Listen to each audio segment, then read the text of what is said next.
This series of author interviews is brought to you by Leisure Press and the Book Reality Experience, turning writers' dreams into book realities. Please note that this episode was interrupted by internet connection issues. We hope you enjoy it nonetheless.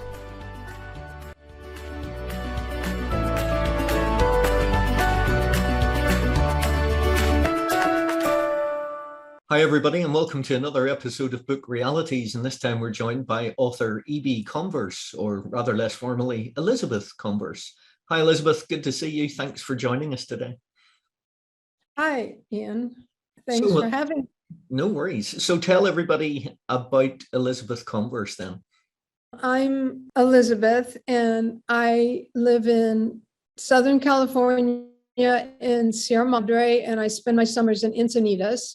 I am a writer. I've been a writer my whole life, but I've actually written a couple of novels, but this is the first one that I have published because most of my writing has been for institutions and curriculum, although I did used to write plays and film scripts, some of which were published and executed. I used to perform in plays and produce plays, and I made a couple of movies that I wrote.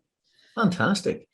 So what made you go towards the idea of writing Rosedust, which is a modern interracial multicultural romance?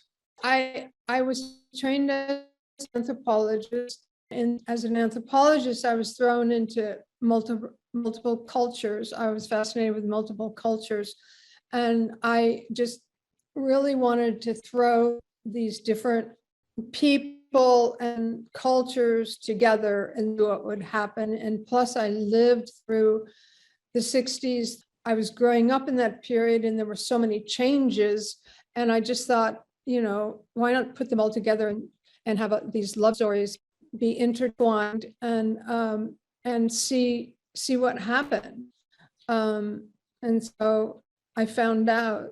So in a nutshell, for people that maybe haven't read the book yet, what is Rosedust all about? Rosedust is a story of a family that is torn apart by tragedy and how it comes back together again. It's a story of loss, resilience, home, and the power of love. And why did you decide to choose the nationalities that you opted for? And indeed, for anybody again that hasn't read it, what nationalities did you opt for? One of the characters is from Vietnam. Most of the characters are, just Anglo characters from the States. Why did you opt for the main love interest to be Vietnamese? Because of the time that it was set. It was a time in which the war in Vietnam was going on, and also there was a lot of intergenerational conflict. And I thought it would be very interesting to explore a refugee coming over, interacting with a character who was going through the changes of the conflicts going on during the same period of the war. And where were you personally during that period? Were you still in Southern California? I was actually, during that period, I was living in New York, working as an actress and a writer and an artist. So we were doing a lot of socio-political plays. And when I was in college, in the previous 5 or 6 years, we were very interested. There was a lot of demonstrations and interest in the war and, of course, the things going on between the generations and, all the issues, the social issues that were going on and the changes of music and the cultures and all the various changes that were going on in the 60s and 70s. So when you say you were an actress in New York, was that what you always wanted to be when you were a little girl? Is that what you wanted to grow up to become? When I was little, I wanted to be a dancer, definitely. And then when I was about 12, I wanted to be a writer because writing was the way I could really express myself in school. And it was the way that I got into, I could apply myself as a writer. I could express myself as a writer. And I was very shy. And so I wrote. That's how I succeeded as a writer. That was what I was best at. Your plays that you did for production on the stage, what sort of subject matter did they deal with? I was very existential, but I also really, because of my training in anthropology, I really like cultures, different cultures. And I was very interested in shamanism and African cultures and ritual. And so I had a lot of mythological figures in my plays, and a lot of kind of blended realities. And that was one of the things that I used to write about, but I also performed in other people's plays, and I liked to write about, I wrote a movie about the women's movement and that dealt with interrelationships between men and women and violence. I wrote another play about artistry, poetry, and they're all kind of art films, but I did get them produced. And I was in the Florence Film Festival, and, they got around, but they were not commercial movies. And I wrote several novels. Yeah, I had then when I had children in my early 30s, I started writing novels, and I actually had agents in New York, and they, big agents. And at that point, I didn't pursue them because I moved from New York City to California, and my whole life changed. So what is your work schedule like when you were writing Rosedust? Did you religiously get up at 7 a.m. and work through to midday, or did you fit it in between other things? What was your schedule like?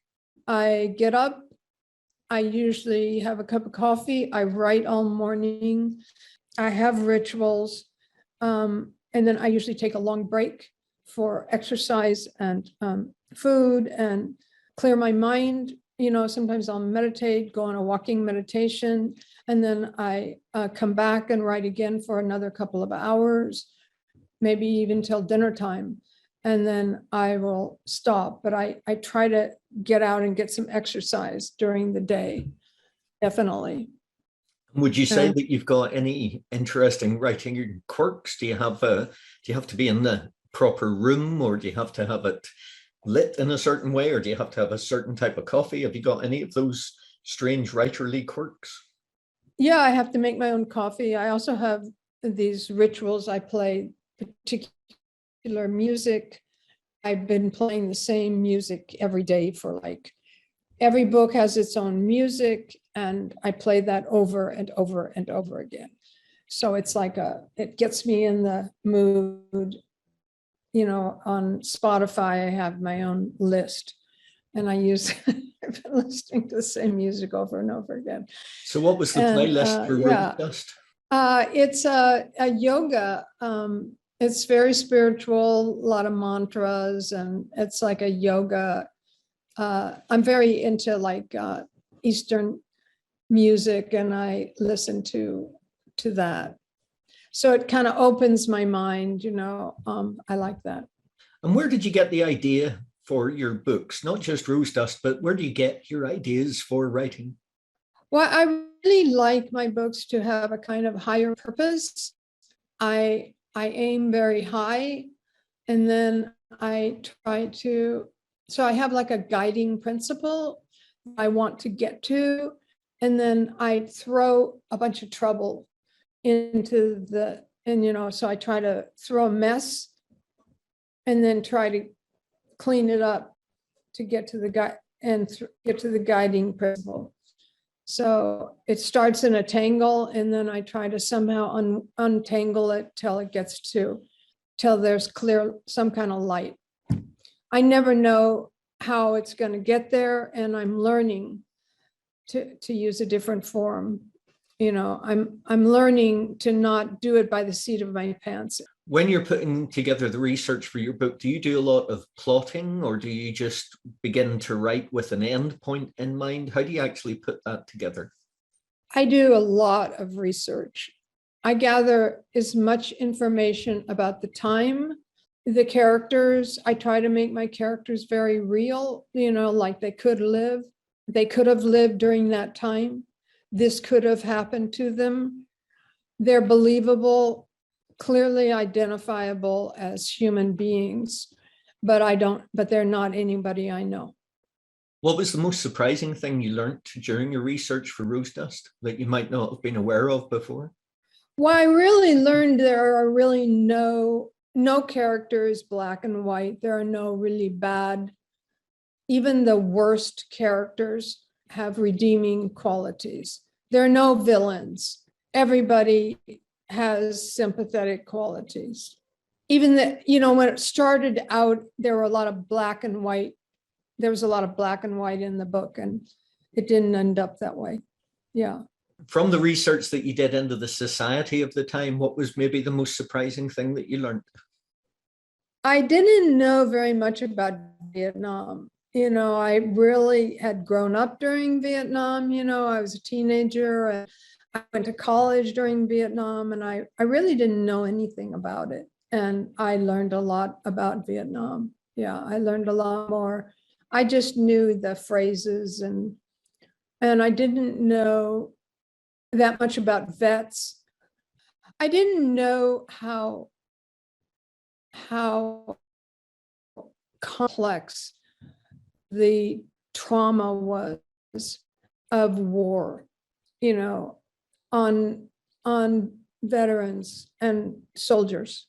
I'd never really explored it, and also the victims of war.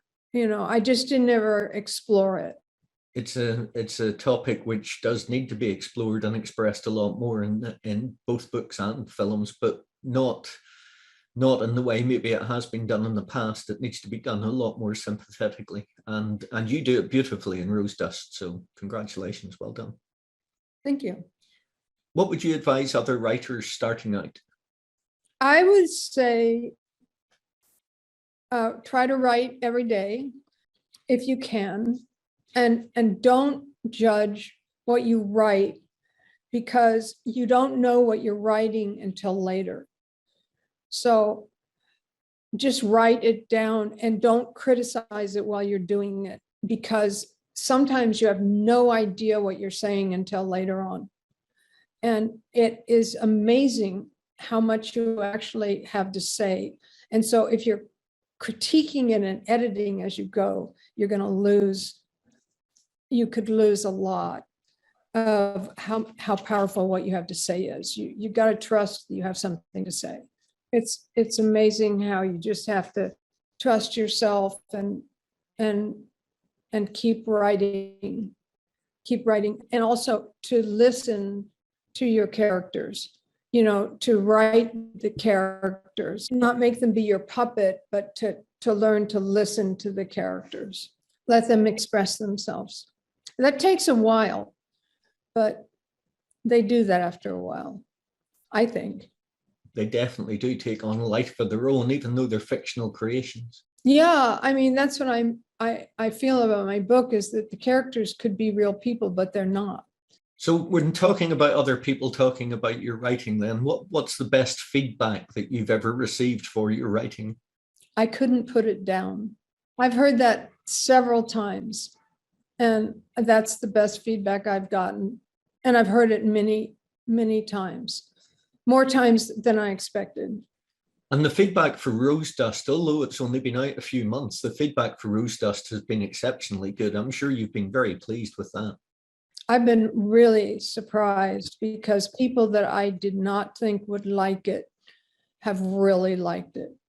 Not that it's not a good story, and not that I didn't tell a good story, but I really got some great help from the editors I worked with, especially the developmental editor that I first worked with, and then the second editor I worked with, to help just cut it, cut to the quick of the story, keep it moving. It was kind of unwieldy.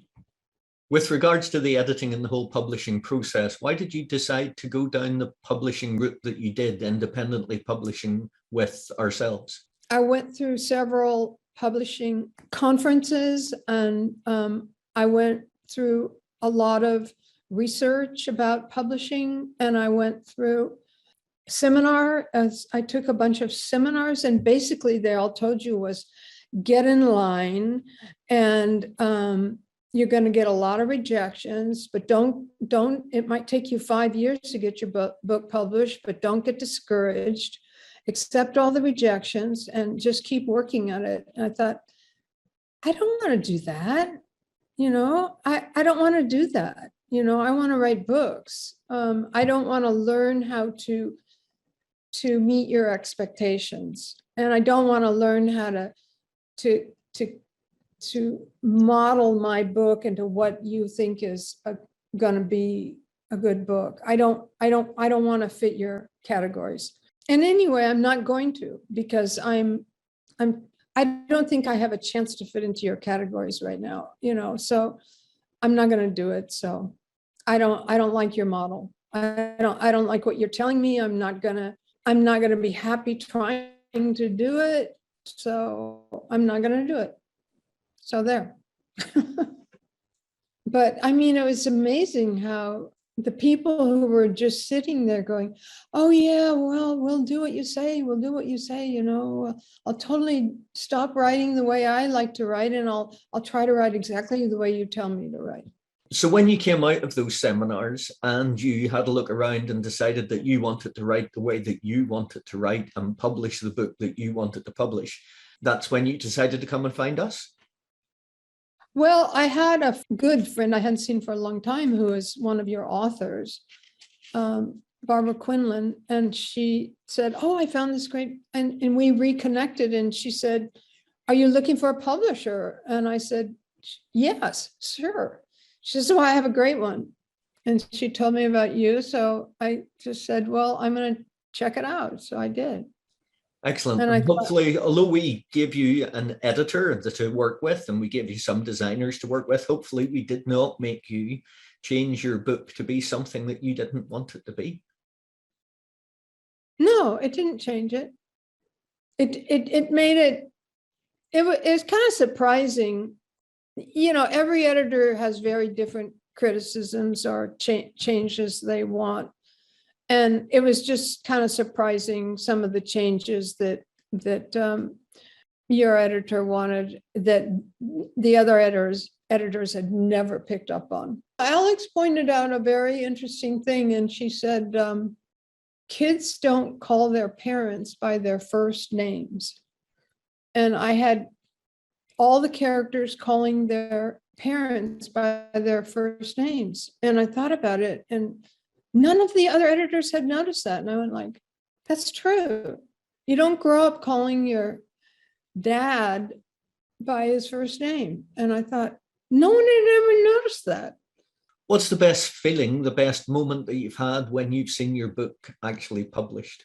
Well, first of all, the book is really looks wonderful. It's got a great cover, and the size is really nice. So that really was pleasing to see and made me really happy. And I mean, it was real, it took a long time for it to become real. So I think that the actual physicality of the book is what's made me the happiest. And I guess the other thing that I like so much about this new ability to update your book is just, I have a few friends who are authors, and I told them about that, and they just went, oh my God, that's the most amazing thing I've ever heard.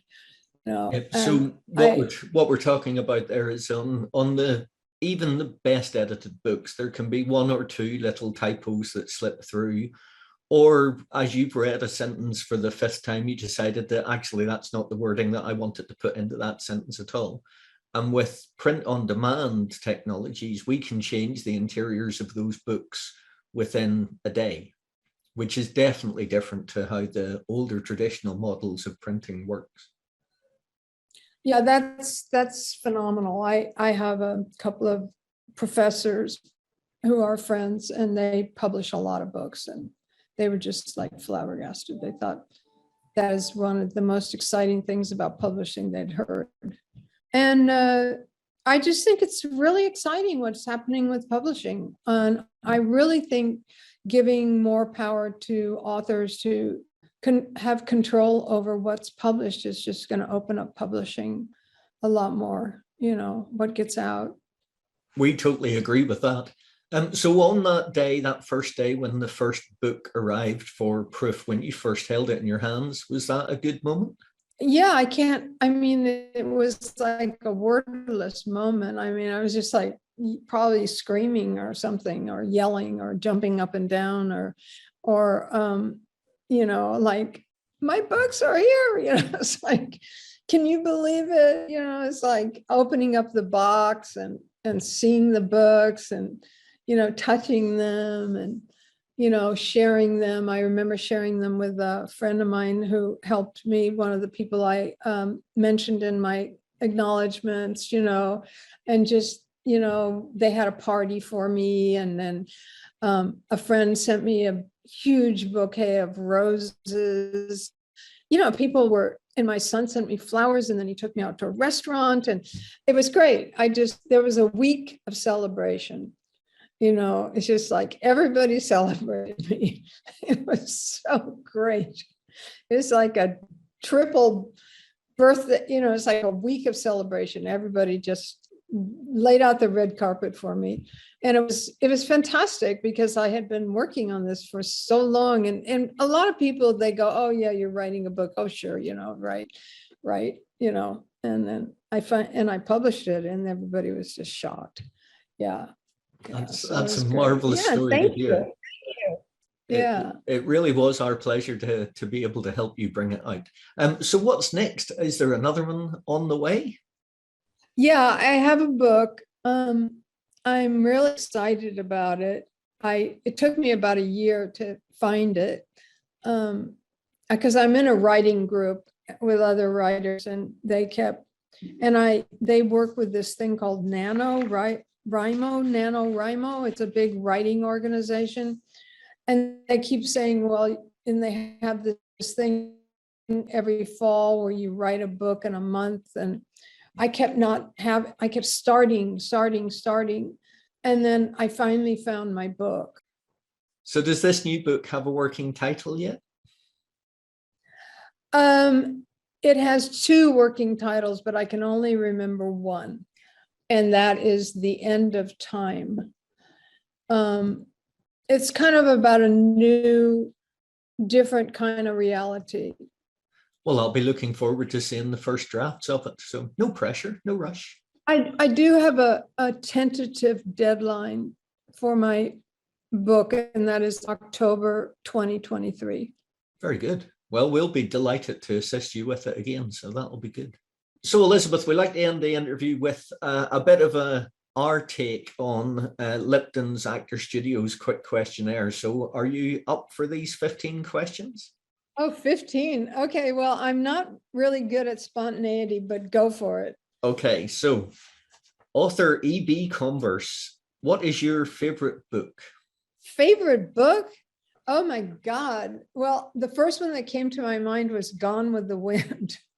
That's a good enough choice for me. What is your least favorite book? Oh, I don't know. I want to say something by Joseph Conrad. He's just so dark. In life, what turns you on? I love to discover things, and I love to travel. And what turns you off? Being frustrated.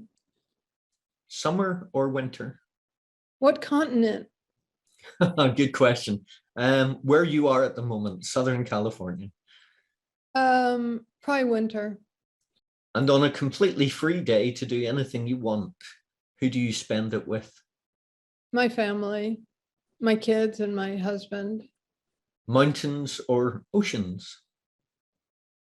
Oh, well, that's so hard. I love them both, but I love the ocean. Yeah. And what is your favorite movie? Oh my God. Breaking the Waves. Breaking the Waves. Okay. Really wild film. If you had one song to listen to for the rest of your life, what would it be? Well, definitely probably be a piece of classical music. A piece of classical music is okay. We'll not push you for anything more specific. Who makes you laugh the most? Maybe Domingo. Domingo is my daughter's dog. Very good. And what smell do you love?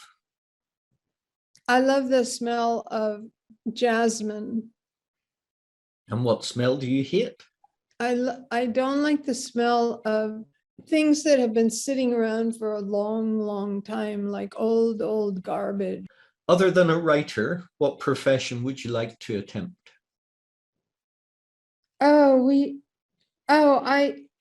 I always wanted to be an anthropologist. And you studied anthropology, didn't you? I did, and I almost went into it as a career. Excellent. And what profession would you not like to do? Accounting. And if heaven exists, what would you like to hear God say when you arrive up at the pearly gates? At last. Elizabeth, thanks ever so much for taking the time out to join us today. I really hope Rosedust goes on to even more success and even more great feedback. And I look forward to seeing your next book. Thank you so much. And I've really enjoyed talking to you and getting to meet you face to face. And thanks so much for interviewing me, No worries. Ian.